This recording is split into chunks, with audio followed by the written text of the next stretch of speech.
हम लोग यहाँ से जब रैली लेकर गए थे स्मारक पत्थर, जहाँ पर हम लोगों ने 2024 में 2024 में आपने जो पत्थरगड़ी किया है, हम लोग नारा लगा रहे थे कि जल जंगल जमीन हमारा है। क्योंकि यह स्थापना दिवस है तो हमें ऐसे दिवस के अवसर पर सोचने के लिए, समझने के लिए अवसर प्रदान करता है, हमें अवसर मिलता है कि हम सोचें कि क्या जो नारा हम दे रहे हैं जल जंगल जमीन हमारा है, वास्तव में वो नारा जमीन पर जो है वो लागू है। हमारे पुरखे इसी जल जंगल जमीन और खनिज संपदा, उसको दूसरी तरह से हम कहें तो हमारी जमीन, हमारा इलाका और यहाँ जितने भी प्राकृतिक संसाधन हैं, चाहे वन संपदा है या खनिज संपदा है, उस पर मालिकाना हक की लड़ाई लड़ी। क्या हम आज मालिक बन पाए हैं? जंगल को सरकार कहती है वो मेरा है, जमीन को सरकार कहती है मेरा है।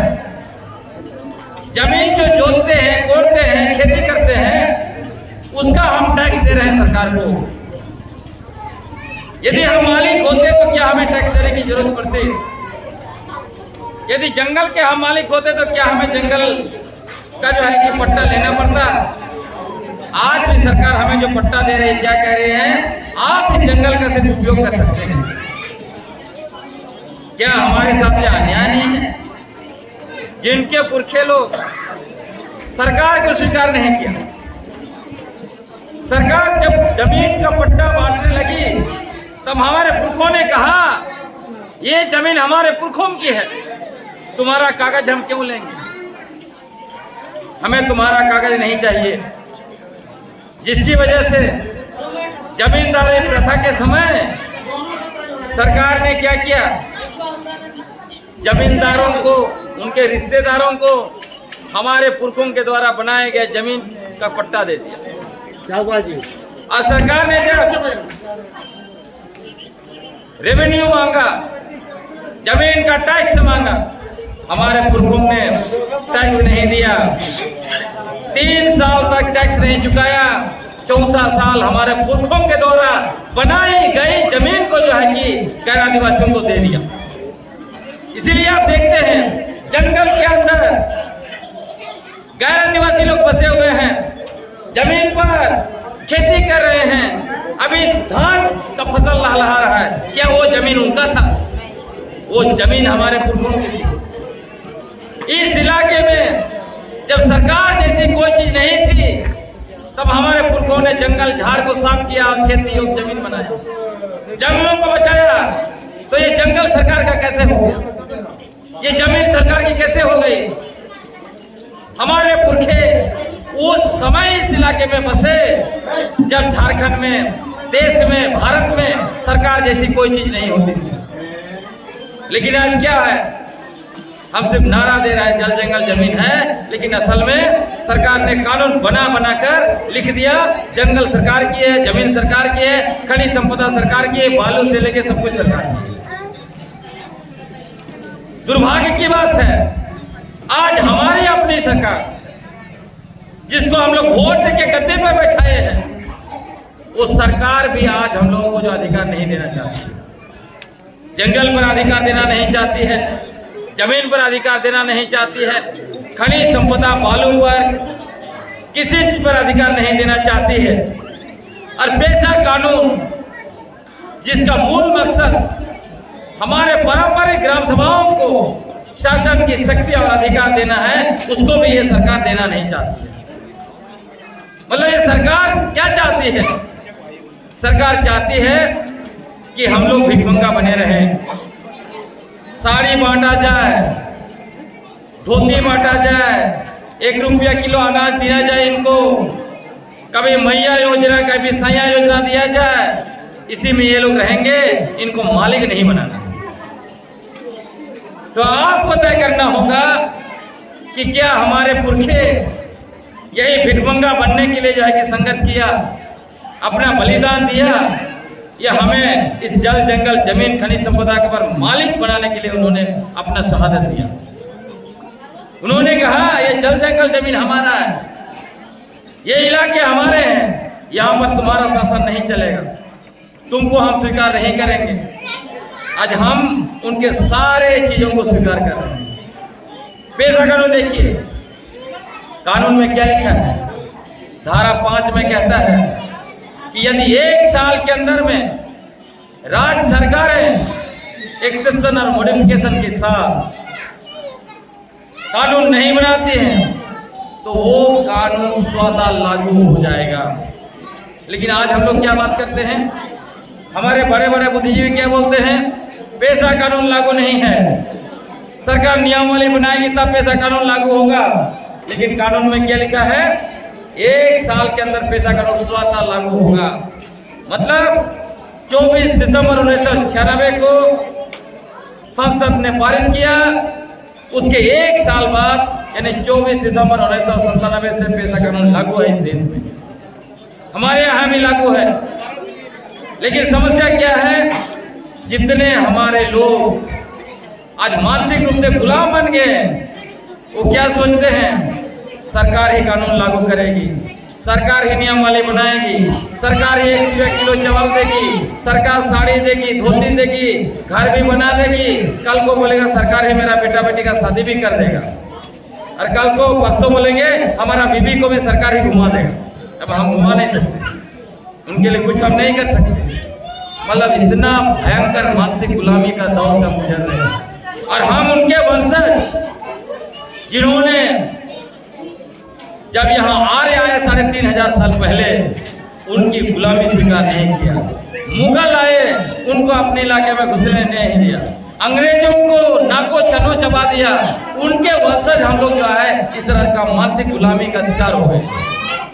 तो बहुत चिंतनीय विषय है कि हम लोग इस मानसिक गुलामी से नहीं निकलेंगे तो ये जो उन्होंने राधे भाई ने कहा अबुआ हतूरे दिकुआ राइस, यही हो गया। धरती आबा बिरसा मुंडा ने क्या कहा? 9 जनवरी डोमारी गुरु शहादत दिवस मनाया जाता है। डोमारी गुरु से उन्होंने ऐलान किया था, क्या ऐलान किया? अबुआ राइज हिजुआ दिकुआ राइज सेनोआ, हमारा राज आ रहा है और दिकू का राज जा रहा है। जब झारखंड बना उससे पहले झारखंड आंदोलन का मूल नारा क्या था? अबुआ दिसुम अबुआ राइज। अबुआ दिसुम अबुआ राइज कैसे होगा जब हम ग्राम सभा के द्वारा पेशा कानून लागू नहीं करेंगे? संसद में कानून बना दिया, लागू आप नहीं कर रहे हैं और दोष दे रहे हैं सरकार को, कैसे होगा?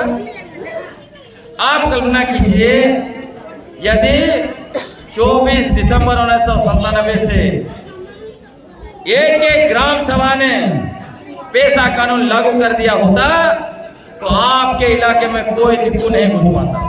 आपका पहाड़ पर लाल झंडा लगा लगा के कब्जा कर रहा है वो नहीं होता।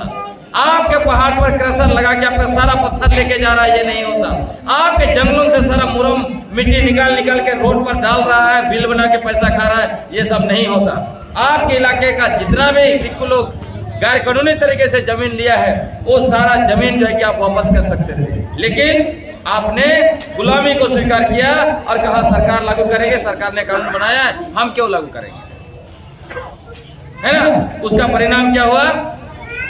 पूरा बाहरी लोग आके जो है कि भर गए। 25 साल पहले जाइए रांची की राजधानी, क्या इतने सारे बाहरी लोग भरे हुए थे? क्या इतने सारे लोग आदिवासी जमीन को कब्जा किए हुए थे? नहीं किए थे। यदि एक एक जगह पर हम लोगों ने ग्राम सभा बनाया होता तब अभी क्या होता, हमारे पास पूरा का पूरा जमीन था, लेकिन हमने ग्राम सभा बनाना स्वीकार नहीं किया, बल्कि जमीन दलाल बनना स्वीकार किया। हम लोगों ने दिग्गों का चमचा बनना स्वीकार किया। हम लोग उनका जो है जुट्ठा साइड से मिल रहा है उसको खाना स्वीकार किया। इसीलिए हम लोगों ने अपने पुरखों की जल जंगल जमीन को, खनिज संपदा को, नदी झरना को लुटवा दिया और आज विजय उनको भर रहे हैं। इसीलिए बहुत चिंतनीय विषय है। आज भी हम रोते रहते हैं, कैसे बचेंगे, कैसे बचेंगे, कैसे बचेंगे। आपके पुरखे कैसे बचे? ब्रिटिश जो दुनिया का सबसे खूंखार शासक माने जाते थे, उनके खिलाफ हमारे लोग तीर धनुष लेकर सामने खड़े हो गए और हम लोग ये दिक्कुलो हम लोगों को मानसिक रूप से गुलाम बना और रो रहे हैं कैसे बचेंगे। आपका बचने का रास्ता ग्राम सभा है। हमारी ग्राम सभा सारे जगह पे आप रहिए ना। आप कल्पना कीजिए, जो राज्य जहां सबसे ज्यादा आंदोलन हुआ है, झारखंड का इतिहास 260 वर्षों का आंदोलन ब्रिटिश हुकूमत के बाद का मैं बता, उस राज्य में हमारी ये स्थिति कैसे हुई? झारखंड राज्य जहां देश के सभी आदिवासी लोग यहां इधर निगाहें रखते हैं, वो देखते हैं कि झारखंड के लोग हमें दिशा देगा और हम यहाँ पर दिक्कुओं का गुलाम बने हुए। कैसे हम अपने राज्य को, अपने लोगों को और दूसरे राज्यों के लोगों को दिशा देंगे? हमें भयंकर रूप से गंभीरता के साथ चिंतन मनन करने की जरूरत है। और ये दुश्मन लोग, इन लोगों को पता था ये वही आदिवासी लोग हैं जिनके पुरखों ने आर्यों की गुलामी स्वीकार नहीं की, जिन्होंने मुगलों से भी लोहा लिया, जिन्होंने ब्रिटिश हुकूमत को चुनौती दिया। इन लोगों को अगर खत्म करना है, इनका जल जंगल जमीन खनिज संपदा को लूटना है, इनकी बेटी माटी रोटी को छीनना है, तो क्या करना है? इनको बांटो। और बांटने का सबसे बड़ा तरीका क्या है? धर्म है। हम सारे लोगों के दिमाग में विगत 75 वर्षों से निरंतर डाला जा रहा है, तुम सरना हो, तुम ईसाई हो, तुम ढेकना हो, चिलना हो, तुम वनवासी हो, तुम फलाना हो, तुम सनातन हिंदू हो, तुम जो है कि सरना नहीं हो। ये सब करके ऐसा डाल दिया हमारे दिमाग में। हम लोग सरना ईसाई के नाम पर मुर्गा लड़ाई कर रहे हैं, और जब तक हमारा मुर्गा लड़ाई खत्म हो रहा है, हम लोग नजर डाल रहे हैं, तो पता चल रहा है कि हमारा जमीन पर दिक्कू का बहुत बड़ा अपार्टमेंट खड़ा हो गया, हमारे पहाड़ पर उनका क्रशर चल रहा है, हमारे नदियों पर उनकी ट्रकें आके जो है कि बालू निकाल के लेके जा रहे हैं, हमारे जंगलों से टिम्बर ले लेके वो लोग बेच खा रहे हैं। सारे जगह पे लूटपाट चल रहा है। हमारी बेटियों को, अच्छी अच्छी बेटियां हैं, सारे को जाके लेके वो लोग जा रहे हैं। तो जो समाज अपनी बेटी माटी रोटी को लेके बचा नहीं सकता, वो समाज कुछ बचा सकता है? अब कुछ आप कहीं नहीं बच रहे हैं। वो ठीक वो दो मुर्गा जैसा आप है, हम सभी हैं, जो ऐसा सोचता है जैसे उसको अखड़ा में डाला जाता है, दोनों मुर्गा को लगता है हम इसको मारेंगे, इसको मारेंगे, दोनों जी जान से एक दूसरे को मारते हैं। अंत में फायदा किसको होता है? जो मुर्गा लड़ाने वाला को फायदा होता है। मुर्गा लड़ाने वाला मीट भी खाता है, पैसा जीतता है, दारू भी पीता है, बोलता है वाह क्या मजा आ गया। तो आप मुर्गा बनिएगा कि अपने पुरखों के रास्ते चुनिएगा, आपको तय करना होगा। दूसरा, इन लोगों ने हम लोगों को पार्टी में बांट दिया। तुम कांग्रेस पार्टी का, तुम झारखंड मुक्ति मोर्चा का, तुम बीजेपी का, तुम जेएलकेएम का, तुम ठेकना का, इसका हम लोग वही कर रहे हैं। जब बीजेपी सरकार ने लैंड बैंक बनाकर सरना स्थलों को, देसौरी को, जाहिर खान को लैंड बैंक में डाल दिया, जो लोग बीजेपी के सपोर्टर आदिवासी थे उन्होंने कोई सवाल नहीं उठाया। उसी समय में सीएनटी और एसपीटी कानून, जो हमारे पुरखों के खून से लिखे गए दस्तावेज हैं, कोई मामूली दस्तावेज नहीं है, उसके लिए हजारों लोग शहीद हुए हैं। उस कानून को ऑर्डिनेंस लाके संशोधन किया, फिर विधानसभा में बिना बहस कराए 3 मिनट में संशोधन किया।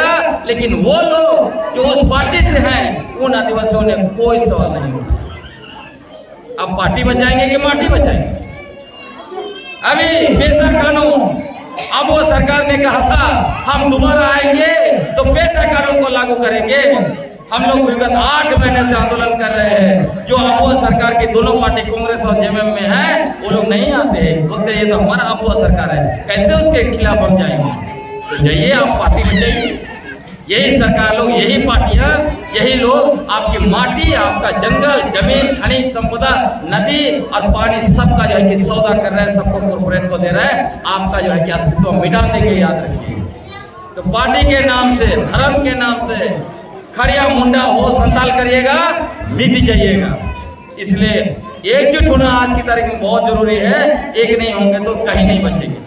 अब मूल जो मैंने कहा, हम लोग अगर बचेंगे तो हमारा ग्राम सभा, मैं ये नहीं कह रहा हूं कि आप पार्टी छोड़ दो, ये छोड़ दो, वो छोड़ दो, मत छोड़ो। लेकिन जब गांव में आते हैं आप, जैसे ये गांव का बाउंड्री है, वहां घुसते हैं, पार्टी को बाहर छोड़ दीजिए, फिर गांव में आइए। गांव को बचाना होगा। गांव नहीं बचेगा तो कहीं नहीं बचेगा। आज हम क्या करते हैं, संगठनों को मजबूत करने के लिए लगे हुए हैं, बाकी कई पार्टियों को मजबूत करने के लिए लगे हुए हैं, लेकिन क्या हम लोग ग्राम सभाओं को मजबूत करने के लिए लगे हुए हैं? आप जड़ को मजबूत नहीं कर रहे हैं, जड़ खोखला हो रहा है। अपना गांव का इमली पेड़ को देखिए, उसका जड़ नीचे खोखला हो जाएगा, इमली पर धंस जाएगा। आप जड़ को मजबूत नहीं कर रहे हो, ग्राम सभा को मजबूत नहीं कर रहे हैं। आप क्या मजबूत कर रहे हैं? जो पार्टी में आप हैं उसको मजबूत करते हैं, जो संगठन में है उस पर मजबूत कर रहे हैं, या कोई धार्मिक समूह है आप उसको मजबूत कर रहे हैं। इसलिए मैं कहता हूँ, यदि आदिवासियों को बचना है तो जड़ को मजबूत करना पड़ेगा, ग्राम सभाओं को मजबूत करना पड़ेगा, और पेशा कानून आपका हथियार है। अब देखिए, पेशा कानून का मूल मकसद क्या है, मैंने बताया, शासन की शक्ति और अधिकार देना।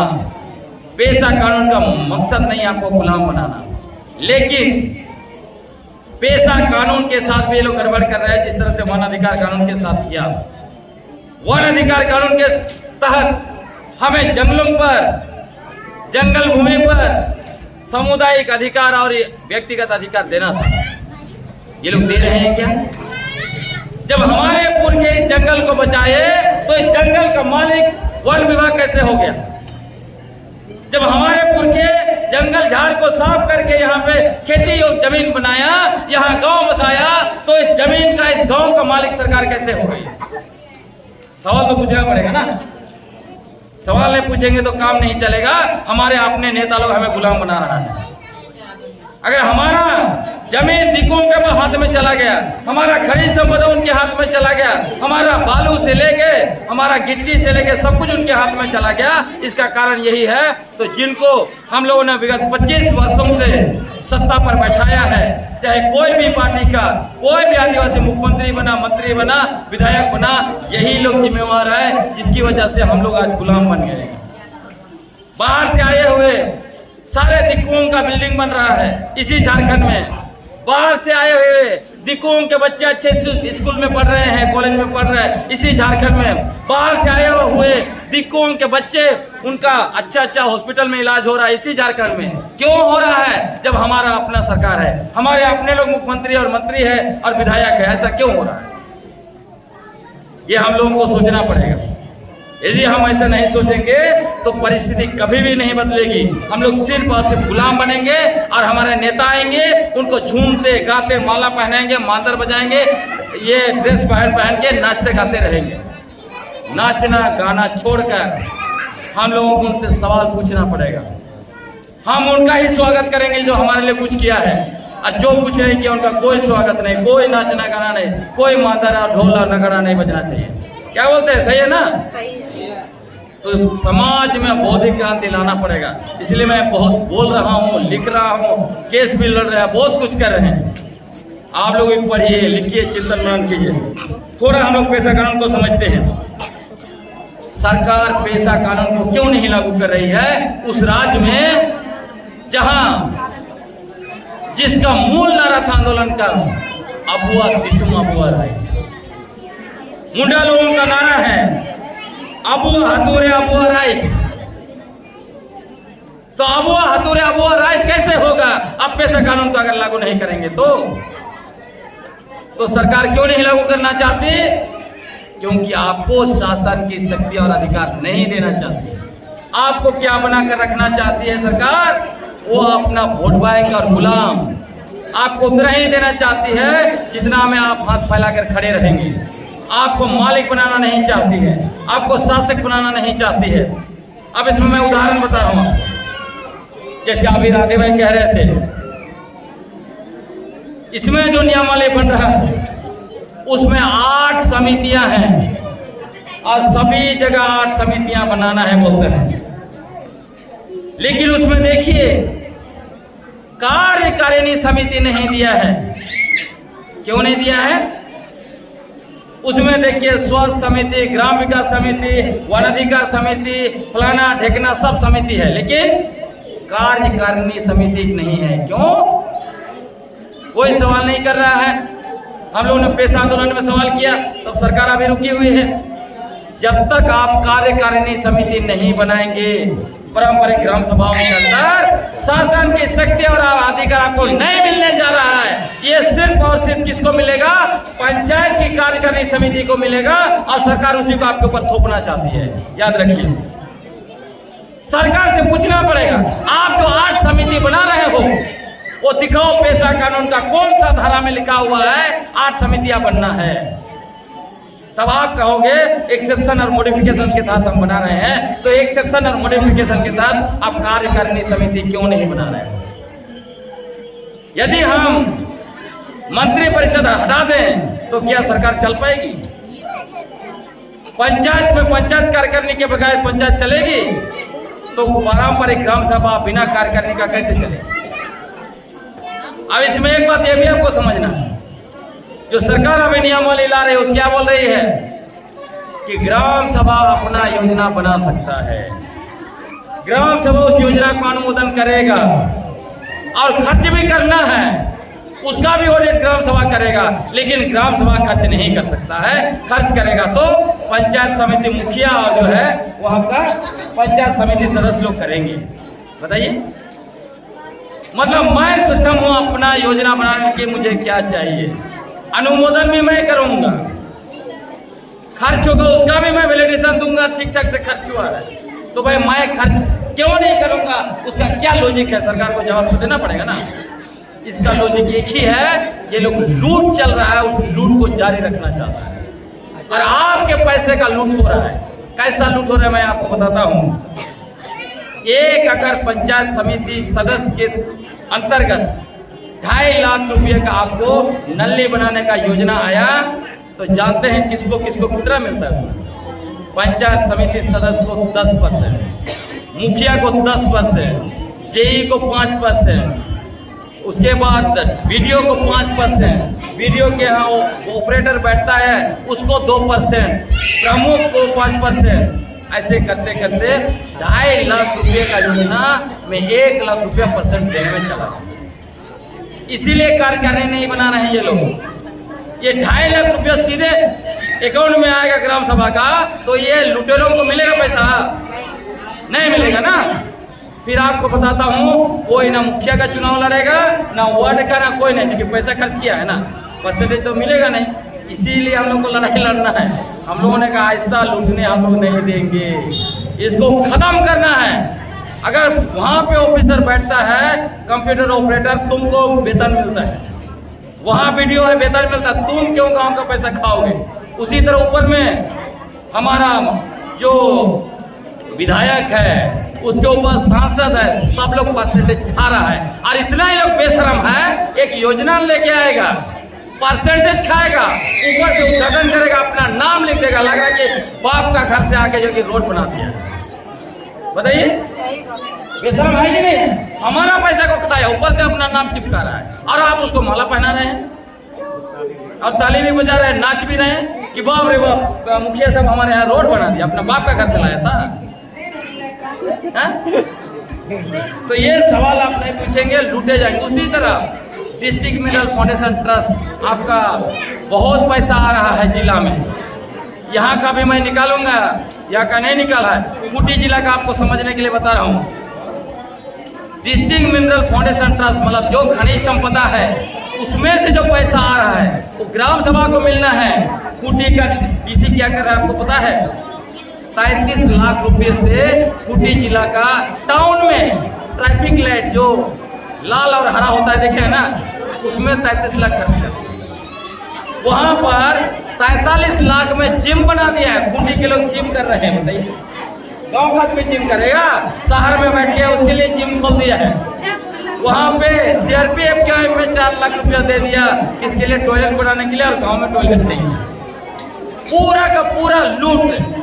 बोकारो में जाइएगा तो 10 करोड़, थोड़ा मोड़ा नहीं, 10 करोड़ रुपया सरकारी विज्ञापन में खर्च कर दिया बोकारो का DC।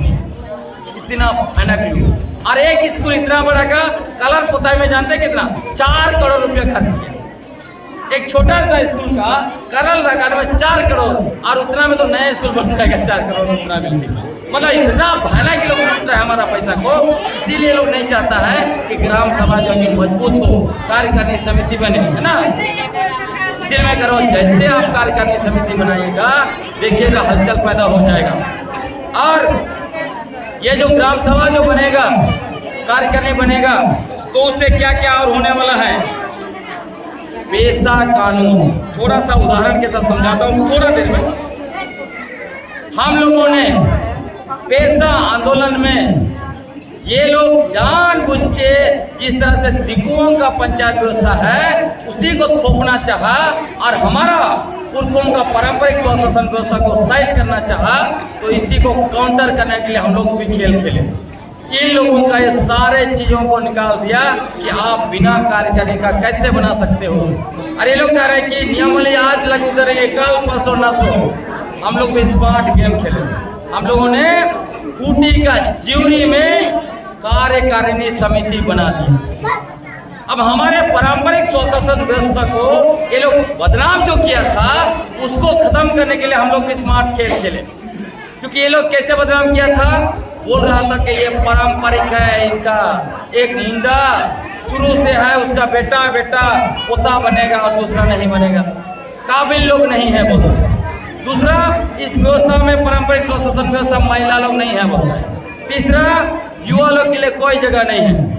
तब हम लोग, और उसके अलावा चौथा, लोकतांत्रिक व्यवस्था नहीं है, वो न्याय के विरोधी है। तब हम लोगों ने जिवरी मॉडल क्रिएट किया। उसमें क्या क्या किया उसमें आप देख लीजिए, बढ़िया से बता रहा हूँ। उसमें पारंपरिक हाथू मुंडा को अध्यक्ष बना दिया, महिला जो तेज तरार बोलने वाली है उसको उपाध्यक्ष बना दिया, एक महिला पढ़ी लिखी है उसको कोषाध्यक्ष बना दिया, एक युवा को कोषाध्यक्ष बना दिया, एक वहाँ युवा को जो है कि सचिव बना दिया, क्योंकि पारंपरिक सचिव नहीं था, पहान को भी डाल दिया। इस तरह से 5-6 महिलाओं को डाला, पढ़े लिखे युवाओं को डाला, बुजुर्गों को डाला, सबका मिलके बढ़िया कार्यकारिणी समिति बन गई। उसके बाद लेटर पैड बनाया गया और लेटर पैड में लिख दिया गया DC को, गवर्नर को और मुख्यमंत्री को भी लिख दिया गया कि अमुक तारीख को जिवरी पारंपरिक ग्राम सभा का कार्यकारिणी समिति बनाया। आने वाले समय में इस गांव से संबंधित जो भी गतिविधि हो, इसलिए कृपया इस कार्यकारिणी समिति के साथ संवाद करें। जैसे ये चिट्ठी पहुंचा DC के ऑफिस में, हड़कंप मच गया। DC भेजा वहां का थानेदार को, पूरा पुलिस फोर्स के साथ जांच करने देखो क्या हो रहा है। SDPO गया, वो लोग जांच करके आ गया, बोला ठीक ठाक है। उसके बाद जो है कि SDO भी जांच किया, DC खुद जो है कि हाथू मुंडा को बुलाया, फिर उसको पूछा तुमने आज के कैसे बनाया। उसने कहा देखो हमारा विलेज नोट है, गांव का जितना पारंपरिक बोल रही है 1000 एकड़ के अंदर में उसके हम मालिक हैं। इसके अंदर और ऊपर जितने भी संसाधन हैं उसका मालिक हम हैं। इसी बोला ठीक कर रहे, कोई दिक्कत नहीं। और उसमें एक से एक फैसले लिए गए, इसलिए आज जिवरी मॉडल की बहुत चर्चा है। प्रभात खबर में 2-2 बार फ्रंट पेज स्टोरी छापा। क्या क्या फैसला उसको भी समझ लीजिए। ग्राम सभा के पारंपरिक बाउंड्री के अंदर में नशापन पर नियंत्रण करने का अधिकार है पेशा कानून। जिवरी गांव में क्या हो रहा था, वहां पे दारू बिकता था, हड़िया बिकता था, बाहर से लोग आते थे शराब पीने, छेड़छाड़ करते थे, जुआ खेलता था, बहुत कुछ होता था।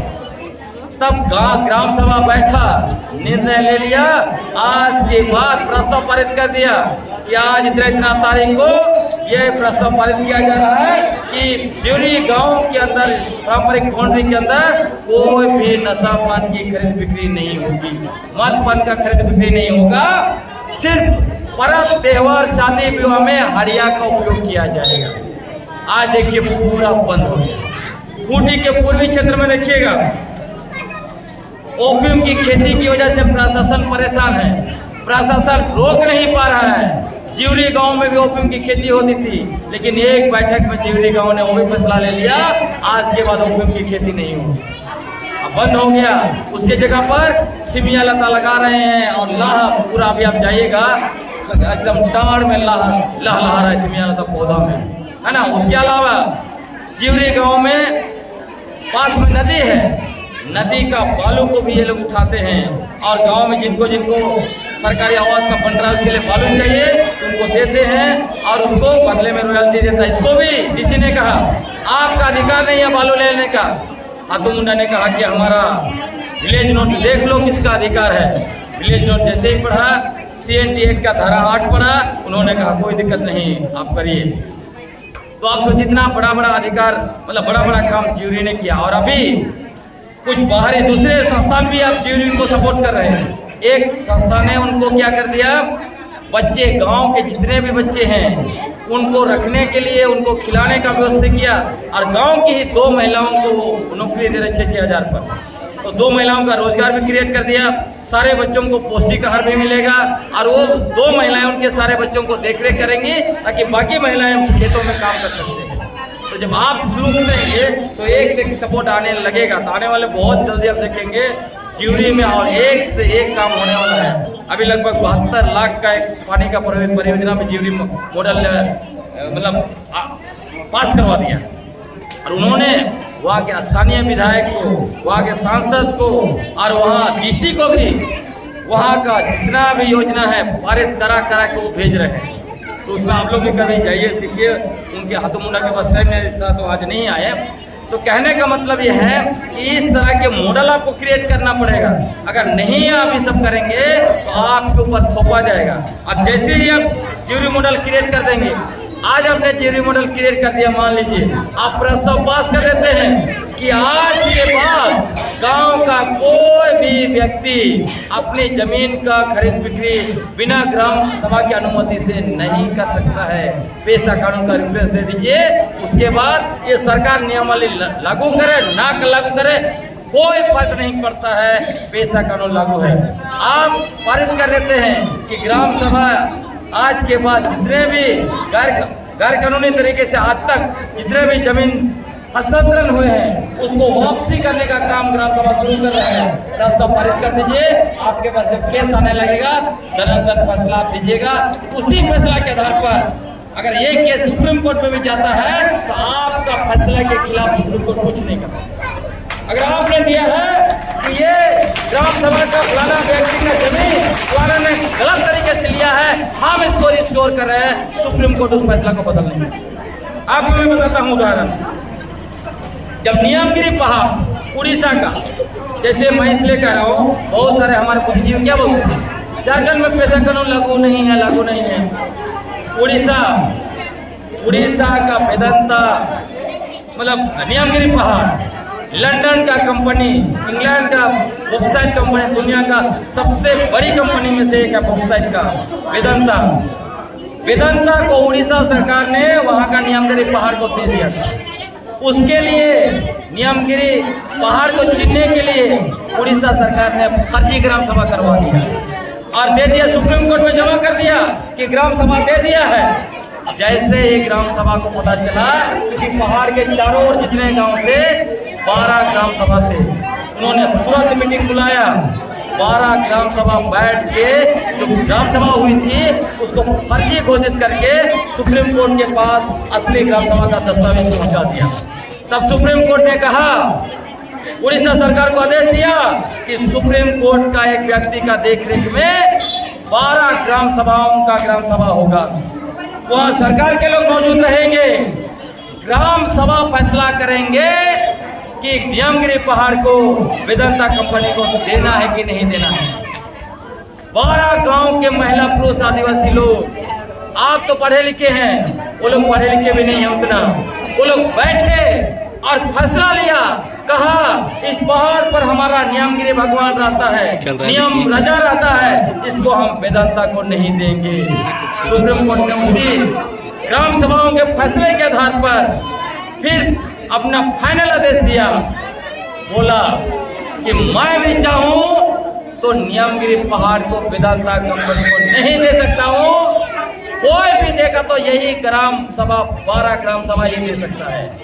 समझ रहे कितना बड़ा ताकत उसने दिया। उसके साथ साथ उसने यह भी कहा, सुप्रीम कोर्ट का आदेश, इधर एक किताब है आदिवासी अधिकार और सुप्रीम कोर्ट के फैसले, उसको आप पढ़िए, उस जजमेंट के बारे में पूरा उसमें और कई जजमेंट है उसमें सुप्रीम कोर्ट ने यह भी कहा, जिस तरह संविधान का अनुच्छेद 2526 के तहत देश के दूसरे धर्मों के लोगों को धार्मिक आजादी है, उसी तरह से आदिवासियों को भी धार्मिक आजादी है।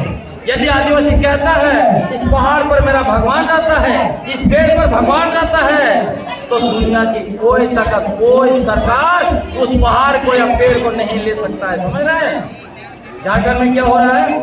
सारनाथ चले जाइए, वहां का ससंदरी को, देसावली को, मित्तल कंपनी तक को हमारी सरकारों ने बेचा है। समझ रहे हैं? हमारा सरना मस